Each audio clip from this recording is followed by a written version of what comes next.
Assalamualaikum, kali ini kita akan berkunjung ke peternakan maggot yang ada di sekitar desa tempat kita tinggal. Nah, ini kebetulan ada peternaknya. Assalamualaikum warahmatullahi wabarakatuh. Perkenalkan, nama saya Bapak Dabel.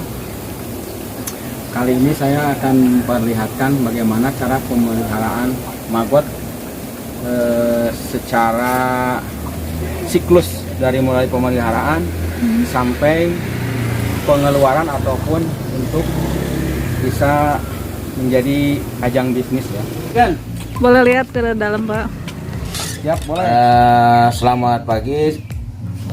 Kita akan membuat tutorial bagaimana cara memelihara maggot yang sekarang lagi musim, yang lagi merebak. Maggot ini gunanya untuk pembuatan pakan ikan atau pakan hewan yang lainnya. Di antaranya yaitu telur maggot yang sudah kita ambil dari biangnya ini akan kita pisahkan nanti ke tempat seperti ini dengan menggunakan tisu. Ini untuk pembatasnya digunakan supaya tidak mengenai langsung dan kita simpan di atas. Dan setelah ini kita tutup selama mungkin 3 hari. Setelah 3 hari nanti kita akan melihat ke bawah. Setelah 3 hari maka akan jatuh ke sini. Di sini akan terlihat seperti ini ada. Nah, ini seperti ini.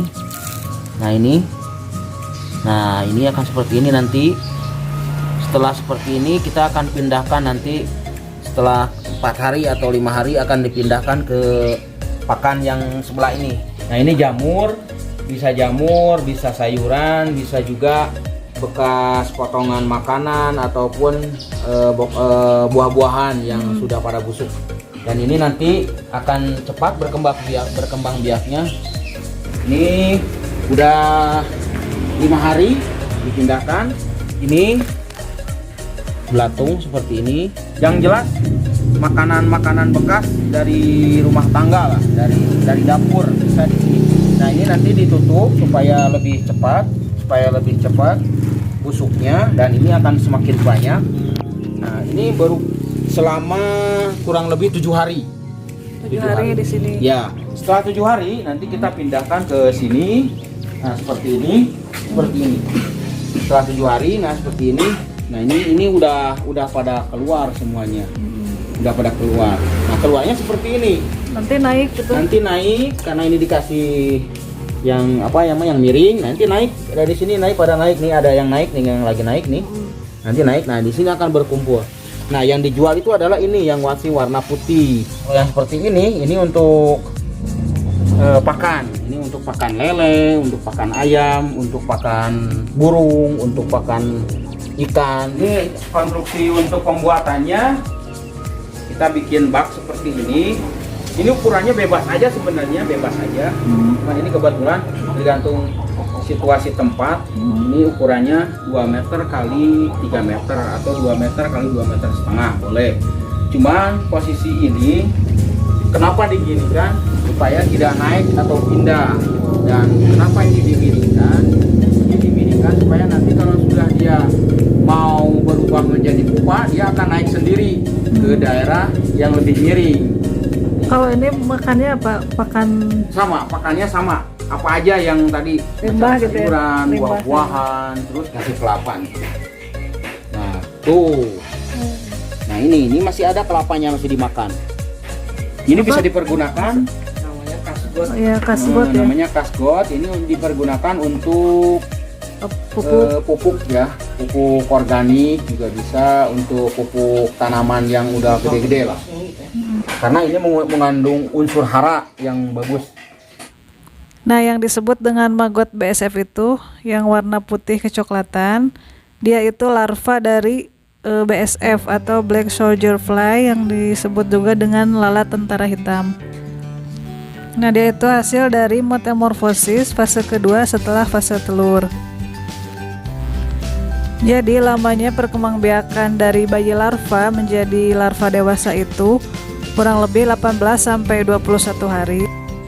Selanjutnya larva menjadi prepupa yang berwarna hitam, dia masih bergerak tapi sudah tidak makan. Pada siklus ini, prepupa ini mulai memanjat dari media untuk mencari tempat kering untuk melakukan pupasi. Nah, prepupa yang telah memasuki 7 hari akan masuk pada fase pupa. Dan pada fase ini, pupa sudah tidak bergerak. Setelah menjadi pupa, udah jadi pupa, kita masukin ke sini ke ruangan pemekaran. Nah, Dan itu ini- kayu buat Ini kayu untuk bertelur setelah menjadi pupa seperti ini, menjadi lalat. Setelah melalat ini dia akan bertelur di sini. Di sini akan bertelur. Nah, di sini di dalam sini akan bertelur. Ini bisa pembuatannya seperti ini. kalau ukurannya bebas ya. Ukurannya bebas, tapi kalau lebih bagus kecil karena kalau besar rugi tempat.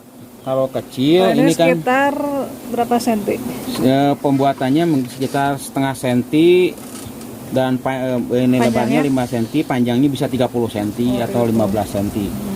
Ini sengaja supaya kita lebih kecil, lebih bagus. Dan ini akan disimpan di sana supaya kita bertelur di sini itu bisa. Ini sengaja pakai ini karena kalau tidak pakai ini akan keluar. Akan kabur. Nah, ini tidak berbahaya ya, tidak berbahaya. Hanya ini memang geli aja, geli ya. Nah, ini secara pemasangannya satu-satu. Di bawahnya itu disimpan buah nanas ataupun yang wangi-wangi, buah-buah yang wangi. Nanas diantaranya. Bisa aja durian. Terus apa lagi ya? Ketek. Yang menyengat lah baunya. Supaya si biangnya ini nanti akan mengisap wanginya itu dan akan bertelur di atasnya gitu. Kalau ini daun. Nah, ini sengaja disimpan daun, kalau bahasa Sundanya kararas ya. Kalau bahasa Indonesia mungkin ini daun cau ya, daun pisang yang kering. Apa ya istilahnya? Nah, ini sengaja disimpan supaya mereka itu melakukan yang pertama istirahat, tidur, yang kedua dia melakukan perkawinan. Perkawinan dia di situ perkawinan. Jadi setelah perkawinan dia akan terbang ke kayu yang akan bertelur di kayu tersebut. Nah, itu yang mati itu memang sudah bertelur. Kali bertelur dia langsung mati gitu. Bisa digunakan nggak penggunaan apa? Kalau biasanya itu bisa untuk makan ayam lah ya, ataupun untuk lalai juga boleh, bagus. Kalau ini ukuran kandangnya berapa? Kalau ukuran kandangnya ini ukuran 2,5 meter kali 3 meter. 2 Tapi meter. sebagusnya lebih besar lebih bagus. Bagusnya ini kan tempatnya minimalis ya, karena memang tempat suasana kondisi tempatnya aja. Sebenarnya tidak ada ukuran pasti untuk membuat penangkaran ini, tidak ada. Cuman yang jelas harus aman, tidak boleh ada yang keluar. Ini pakai waring ya, pengaman lah supaya tidak pada keluar. Yang kedua, di saat memasuki untuk pemasangan itu harus safety, telinga harus ditutup karena memang ini jinak tapi berbahaya juga kalau masuk telinga. Berapa lama biasanya Dari sudah terbang, dari prepupa Mulai bertelur. dari kemudian bertelur menjadi BSF terus bertelur berapa lama? 7 hari. Menjadi pupa 7 hari. Setelah itu dia terbang. Setelah terbang itu dia kawin, dan setelah dia kawin bertelur terus 7 hari juga. Setelah bertelur mati dia. Nah, itu. Jadi perputaran setelah siklusnya 14 hari langsung bisa dipanen gitu. Ya, 14 hari bisa dipanen. Dipanennya bisa 1 per hari, bisa 2 hari sekali, atau bisa 3 hari sekali. Cuman kalau 3 hari sekali kebanyakan. Jadi kadang-kadang ada yang hancur. Tapi kalau yang bagus tuh 2 hari sehari, seperti barusan 2 hari sehari. Itu harga jualnya berapa? Telur maggot? Kalau telur harga yang biasa ditawarkan itu yang biasa nih, ditawarkan hanya 10.000 per gram.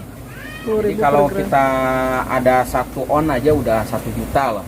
Tapi kalau lagi susah itu bisa nyampe 30.000 per gram. Kalau lagi susah, tapi kalau lagi banyak 10.000 lah per gram. Kalau magotnya sendiri dijual berapa? Magotnya sendiri sekarang lagi turun harganya hanya 5.000, yang untuk konsumsi langsung lele hanya 5.000. Tapi kalau sudah dikeringkan itu harganya bisa nyampe 75 sampai 80.000 per kilo. Nah, ini BSF ya, BSF. Nah, ini belum bisa terbang jauh ini karena masih putih kakinya. Nah, masih putih. Kalau yang udah bisa terbang jauh, dia akan seperti ini. Dia, nah ini akan bertelur. Nah, kalau udah Yang ini yang siap bertelur. masih bertelur. Kalau udah bertelur, ini warna ini nggak hilang. Jadi Warna apa? warna yang putih ini hilang. Ayam kena aja. Nah, ini bisa dikonsumsi ayam, untuk ayam.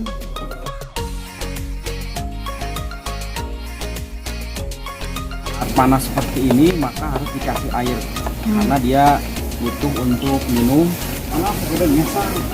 Nah, ini kalau tidak dikasih air maka dia akan mati. Itu tiap hari berapa kali disemprot? Sebenarnya ini tidak tiap hari, ini di kala saat matahari panas gini aja dikasihnya. Kalau lagi hujan atau saat cuaca mendung tidak usah sebenarnya. Itu teh air biasa aja, Pak. Ini air biasa, ini hanya untuk minum aja. Ini air biasa seperti ini. Nah, jadi fungsi dari kandang ini yaitu sebagai tempat BSF melakukan perkawinan dan tempat menghasilkan telur BSF. Nah, selain itu, syarat utama dari kandang BSF ini harus terkena cahaya matahari, yaitu katanya untuk merangsang mereka melakukan perkawinan. Dan harus tertutup rapat menggunakan jaring supaya BSF ini tidak kabur. Dan dalam fase hidupnya yang singkat, hanya sekitar rata-rata 7 hari, BSF ini tidak makan dan hanya minum. Nah, untuk itu BSF adalah jenis lalat yang bukan merupakan vektor penyakit seperti lalat hijau atau lalat sampah. Jadi siklus hidup BSF secara total sekitar 45 hari, mulai dari telur sampai lalat dewasa. Nah, setelah BSF tadi bertelur, maka kita ambil tempat penyimpanan telurnya ini yang terbuat dari kayu tadi. Kemudian dibuka seperti ini. Nah, langsung telurnya tersebut diletakkan di tempat yang kering. Nah, menurut literatur, seekor lalat betina ini bisa menghasilkan 500 sampai 900 butir telur. Nah, sedangkan untuk mendapatkan 1 gram telur itu membutuhkan setidaknya 14 sampai 30 BSF. Dan untuk 1 gram telur akan mampu menghasilkan 3 sampai 4 kg maggot larva. Jadi kelebihan dan manfaat dari maggot BSF ini itu dia bisa menekan jumlah limbah atau sampah organik, kemudian bisa menjadi alternatif bahan pakan sumber protein hewani yang murah, berkualitas baik. Kandungan protein dan asam amino yang lengkap dimiliki oleh maggot BSF, sehingga digunakan sebagai sumber pakan alternatif yang baik bagi sejumlah hewan ternak seperti unggas, ikan, burung, dan sebagainya. Pengaplikasian maggot BSF ini ke hewan ternak ada 2 cara, yaitu bisa diberikan dalam bentuk fresh dan dicampur dengan dedak, atau diolah terlebih dahulu yaitu dalam bentuk tepung maggot. Tepung maggot ini bisa menjadi salah satu unsur penyusun ransum pakan yang dicampur dengan bahan lainnya. Jadi dengan membudidayakan maggot BSF ini bisa menjadi solusi bagi peternak untuk menekan biaya pakannya. Dan bagi industri pakan, dengan adanya maggot ini semoga bisa mengurangi atau menggantikan penggunaan tepung ikan yang masih import, yang harganya relatif masih mahal. Oke teman-teman, sekian dulu video kita kali ini. Semoga bermanfaat dan mohon maaf bila ada kekurangan. Terima kasih.